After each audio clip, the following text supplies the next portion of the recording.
Mga kaigsunan, mayong buntang na usab no. Ani ana usab kita aron pagpadangat sa pulong sa Dios. Naatay kining tukion karon kabayan sa giingon ni Jesus diya sa John chapter 3 verse 5. So atong basahon.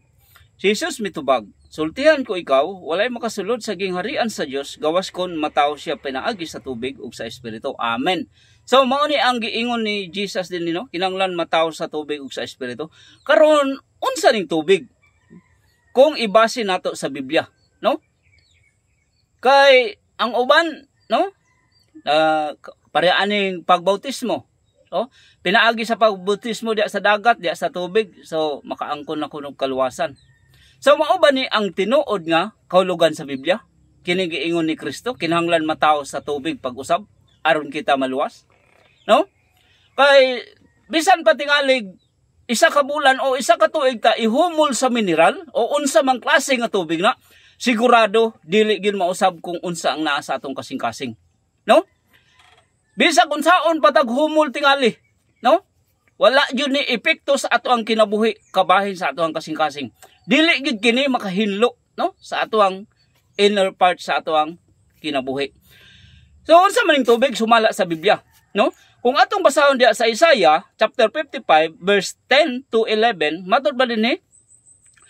Kay sama nga ang ulan ug ang yelo mga hulog gikan sa langit ug dili na mobalik didto kundi mupatubig hinuon sa yuta aron manurok ang mga tanom niini ug kahatagag binhi ang magpupugas ug pagkaon ang mga tao. Sa 11, ang akong mga pulong usab dili mo balik kanako nga kawang lamang, tumanon hinuon nini ang akong tuyo ug mulampos gayud kini. Amen. So ang buot pasabot di ay sa pulong sa Dios o sa tubig nga giingon ni Jesus nga kinahanglan mataw ta, pinaagi sa iyang pulong, kinahanglan masabtan nato iyang pulong mga kaigsuonan, no? Kay pinaagi niini makasulod ta sa gingharian sa langit, diin gigamit niya nga pasumbingay ang tubig. Diba po? So bantok na di bisag kung saon taghulom og tubig. Dili gyud mausab ang atong kinabuhi. Tanaw ko nang human nato. Human ta mabunyagan, human ta mabautismuhan. So kumusta man ang atong kinabuhi human ta mabautismuhan? Mas mulayo sa mo di na noon musimba. Diba po? So mo nang dapat nato masabtan kung unsa ang buot ni pasabot ni Jesus aning iyang mga pasumbingay nga gigamit ini pare aning tubig. Pulong man din niya ang buot pasabot. So kinahanglan mataw ta pinaagi sa pulong, kinahanglan makasabot ta sa pulong. Kay ngano unsa ang katuyuan nga makasabot ta sa pulong, makatuman ta. No? Di ba po? So ingon anak ka, nindot ang pulong sa Dios. Di ba po? Karon nisgot mo siya dito og tubig o espiritu. Unsa man ning espiritu? No? Unsa man pod ning espiritu sumala sa Biblia? Kung atong basahon diha sa John 6:63, ang naghatag og kinabuhi mga espiritu sa Dios ug dili kini mahimo sa unod. Pinaagi sa mga pulong nga akong gisulti kaninyo, mabatunan ninyo ang espiritu nga naghatag sa kinabuhi. Amen. Unsa daw ang espiritu? Ang iyahang pulong. Di ba po? So, tungod kay giliteral, si Jesus, mabautismo pinaagi sa kalayo, espiritu. Ano ba, magpasugba na lang yung taon, kaluoy. Di ba po? So, mo nang dapat nato masabtan ang Biblia. No? Kung isugba ka, ang uban po, nagkirig-kirig, natumba, kaya nasudlan ko ng espiritu. No? Kailangan paspas o hilak. O, kaya gisudlan silang espiritu. Emosyon na siya. Pero unsa na igingon sa Biblia, ang iyahang pulong ang gitukoy nga espiritu dinhi. Bisan pa magbasahon nato sa John chapter 1 verse 1, unsay giingon dinhi?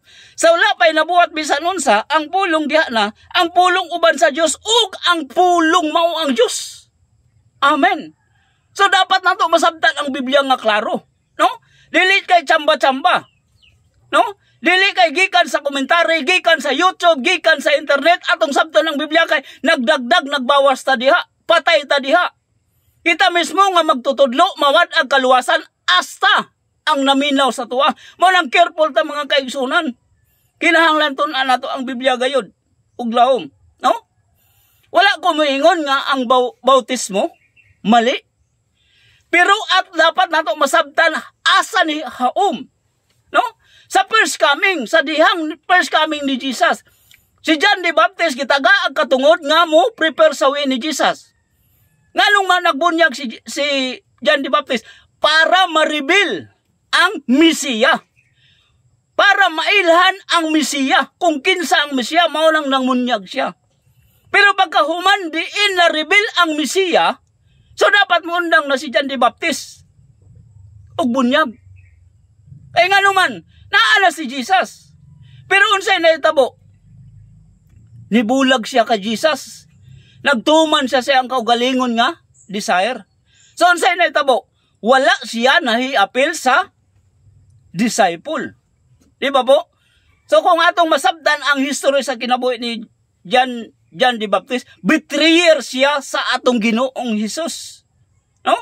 So mao nang need gyud kaayo nato nga masabtan ang Biblia, mao nang naga-invite ko kanunay kaninyo. Atong tunan ang Biblia libre. No? Walay bayad. So kana lang mga kaigsunan karong kabuntagon nang hinaot ko nga kini nga mensahe makahatag kinig pagtulunan sa matag usa ug maka-encourage sa matag usa nga tun-an nato ang Biblia. So kana lang daghang kay salamat ug maayong buntag sa tanan.